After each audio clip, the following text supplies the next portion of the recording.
Hello YouTube and welcome back to my channel. Now for those of you that don't know me, my name is Lauren. I am Lauren Emma Fit on YouTube, Instagram, whatever you want to find me on. I am essentially a women's fat loss coach. I'd like to think that it's a little bit more than just, women's fat loss coaching.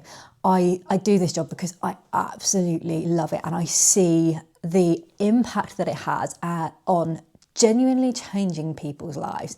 And I know that sounds dramatic, but on changing people's lives. So today, I just want to talk to you about how to not fuck up December. December is normally a time where people gain weight. Think about all of the previous Decembers. How many pounds have you gained throughout the month? You get to January and you step on the scales and you kind of step on with like one eye closed thinking, oh shit, how has that happened? Well, we know how it happens because you get the attitude of, it's December, go on, why not? So I want to talk to you today about how to not fuck up December so that come January, you don't have that time of stepping on the scales and going, shit, I really wish that I'd reined it in, because you can still have such a nice December without ruining everything that you have worked so hard for all year. So here we go. How to not fuck up December. You've got work Christmas parties, you've got friends Christmas parties, you've got drinks out with the girls, you've got this, you've got that. There are snacks everywhere. You've got mince pies left, right and centre. You've got tins of roses, celebrations, heroes. I mean, you just have to take a walk down the Aldi middle aisle in November, December to see the amount of Christmas snacks that there are on offer. There's generally more alcohol around. People are whacking out the Prosecco because you've got to celebrate because it's Christmas. You've got the mulled wine, the mulled cider, all of it, the cheer of, go on, it's Christmas, have another. Despite all of that, we know that January is going to be a bit of a shite month anyway, isn't it?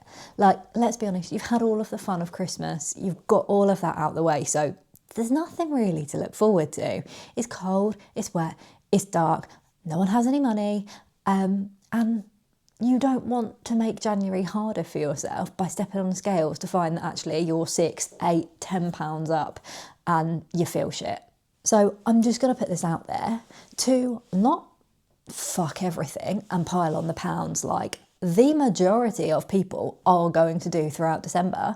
There is going to be an element of being abnormal because you've got to buck the trend of what everyone else is doing in order to not end up like that. So you are going to have some times where actually you feel like you might be making a sacrifice, but you've got to learn to be okay with that. Most normal people, they are going to use the phrase of fuck it, it's Christmas to justify every decision that they make that takes them to going over their calories or skipping their workout. You've got to get yourself comfortable with being your own person and making your own decisions. You might be the only one in your friendship group to not be going out and getting silly blackout drunk when the girls all get together. You might be the only one that says no to dessert, but you will also be the only one going into January actually feeling pretty good about themselves. You can go in feeling so smug when your friends are all texting in the group chat going,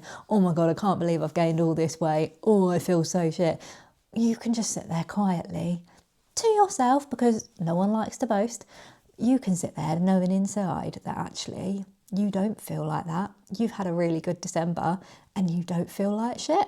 How do we actually make sure that we don't fuck up December? We want to just zoom out and get a little perspective on the month because I think that there's so much built up around December. You're like, oh yeah, but there's so much going on that I couldn't possibly not gain any weight. But when you zoom out and take a step back and get a little perspective on the month, even if you take, so for example, you've got Christmas Eve, you've got Christmas Day, you've got Boxing Day, you then take New Year's Eve and New Year's Day, and then you take, say, 2 days out of every other week leading up to Christmas, right? That's 11 days total.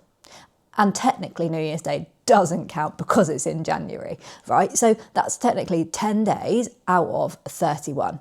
That's a third of the month. That still leaves you 2/3 of the month where you can control everything that you do. You can stick to your calories, you can get your workouts in. And that's not even to mention the fact that some of those days are going to be like evenings out. It's not the whole day that's completely ruined, it's just going to be the evening. So, you know, you can still have a decent breakfast and a decent lunch. You don't just have to fuck off the entire day. Go through your diary for the month and note down what events you've got going on. And then out of those 10 days, have a look at what the events actually are and what do they mean to you. Obviously, Christmas Day is just going to be a complete fuck yes, I'm going to have what I want. Calories don't count on Christmas Day anyway. Look at the other occasions that you've got in and decide, are they going to be occasions where it's, you know, it's a fuck yes, I want to go out all out and enjoy it? Or is that going to be, do you know what, I'm going to enjoy it, but I am still going to be mindful because it's not, you know, it's a work Christmas party. I don't actually like everyone that's there. I don't need to go all out. Actually, I'd rather be a bit more reserved. I don't want to get involved in, like, you know, the office dramas and stuff. I want to just sit back, have a nice meal, and then I want to go home. So it's getting a bit of perspective on each individual occasion rather than just the whole month is written off. Now, I've just used the term a fuck yes occasion. So let me expand on that for you a little bit. This is a term that my clients absolutely love every year when I remind them of it, specifically at Christmas, but also like throughout the year as well, because it doesn't just apply at Christmas. If it's not a fuck yes, then it's a no. So if someone puts something down in front of you and your instant reaction is, fuck yes, I need to have that in my life, then have it and enjoy it. If it's not a fuck yes, then it's a no, because actually you don't really want it that much. When I say a fuck yes moment, I'm talking about something like a truffle baked camembert that they do in Aldi. Oh my days, that for me is something that's amazing. A fuck yes is not, you know, dipping your hand back in the sweet tin. It's not a stale supermarket mince pie that's been sat out in the office for hours, but it just so happens to be there. Those are not fuck yeses, let's be honest. That's not a, I need to have that. That is an, well, it's there, so I'm just going to eat it anyway. And that's what the normal people do. For example, I am going out for a Christmas meal with my friends, and it's one of those, like, you know, pre-order your meal in advance, and I've looked at the menu and I've made my choices. And I'm actually having 2 out of the 3 courses because I looked at the desserts and none of them jumped out to me as a fuck yes, I need to have that. So actually, I'm not just going to have it for the sake of it. And anyone that knows me knows that I have such a sweet tooth. I love pudding, but equally, I don't want to just have it for the sake of it. So there's nothing on there, so I haven't ordered one. And then we can think about managing our calories throughout the whole week around those social occasions. So it might be that you've got, you know, dinner out on Saturday night. You know that that's going to be a fairly indulgent occasion. Now, what you can do throughout the week is you can calorie cycle. So you can take calories from some days and put them into others.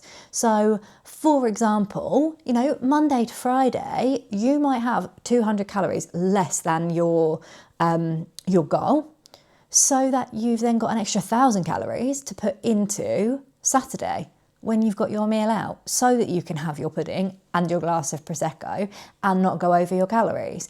It's not about missing out, it's about being smart with how we approach things. And then when it comes to that eating out, I like to use the rule of 2.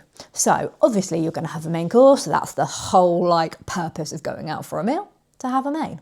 But then on top of that, in a restaurant, like you wouldn't necessarily always have at home, you've got starters, you've got sides, you've got puddings, and you have got alcohol as well. So as a general guide, pick 2 out of those 4. So for me, when I go out for my Christmas meal, that's going to be a starter because, you know, I've already ordered that. And I will probably have a couple of drinks as well.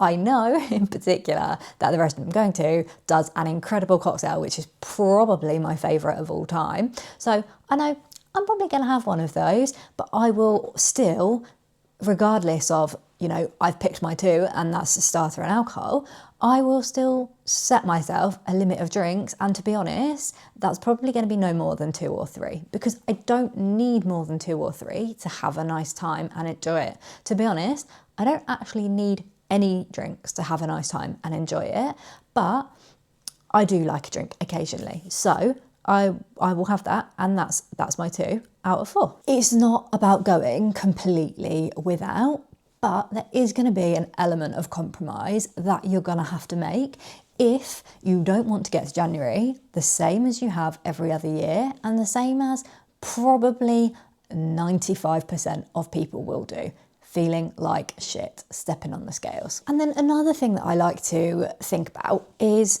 what is your no saying yes to? So when you say no to one thing, you're going to be saying yes to something else. So for example, if you say no to drinking, or even if you say no to having more than like 2 glasses of wine, you are saying yes to waking up the next day feeling fresh without a hangover.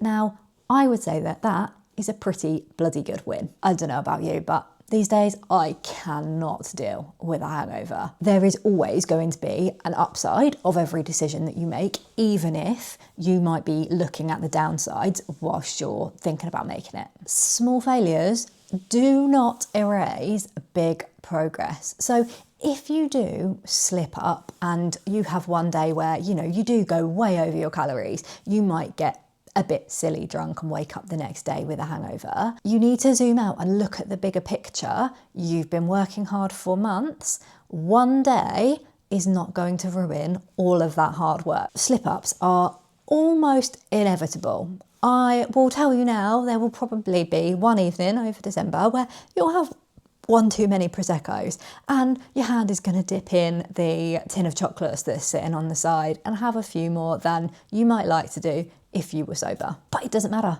In the grand scheme of things, it really doesn't matter in the slightest. These in themselves are not the moments that cause you problems. It's how you respond to that. So say that happens on a Wednesday evening, because, you know, work Christmas things are often during the week.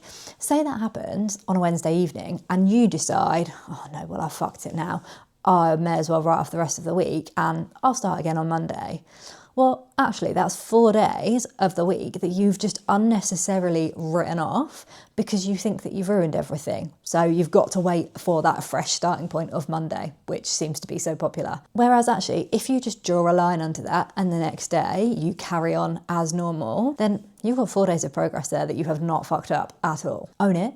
Be okay with the fact that things haven't gone perfectly and move on. What can you learn from that evening where you had too much to drink? Who were you with? How were you feeling? Did you go in really hungry because you'd starved yourself all day leading up to it, and then actually you just wanted to eat everything in sight and you couldn't control that because you felt so hungry?